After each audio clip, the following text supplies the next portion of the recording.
In today's video, I'm going to teach you how to clone a WordPress website to another domain name using Hostinger.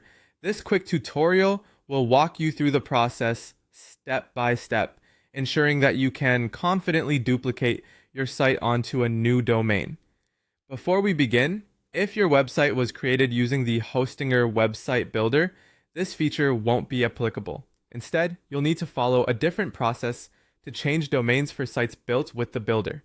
Now, if both your original site and the destination domain are hosted under your Hostinger account, the Copy Website tool is the easiest way to go about this. This tool will duplicate your original WordPress site to the new domain or subdomain while keeping the original files intact. However, bear in mind that copying the website will overwrite the existing content on the destination domain, so if there's anything you need to keep, make sure to create and download a backup first.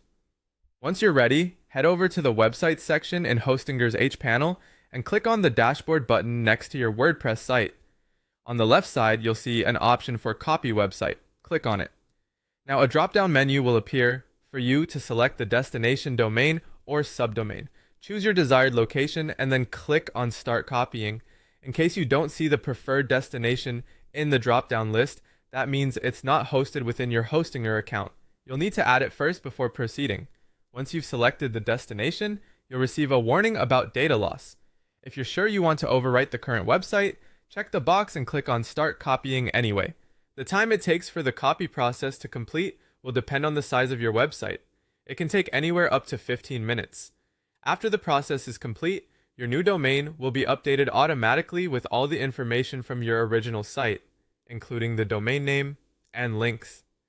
It's just that simple. Keep in mind you can copy as many websites as you need, but only one at a time. If you're dealing with subdomains, those will need to be copied separately as well. It's also important to note that while the tool copies files and databases, you'll need to manually create email accounts, FTP accounts, and SSH keys on the new domain. Finally, it's important to remember that the Copy Website tool only works for copying content between domains or subdomains. You can't use it to copy website content into a specific folder within a domain or subdomain. With this knowledge in hand, you're now ready to clone your WordPress website to a new domain with ease using Hostinger.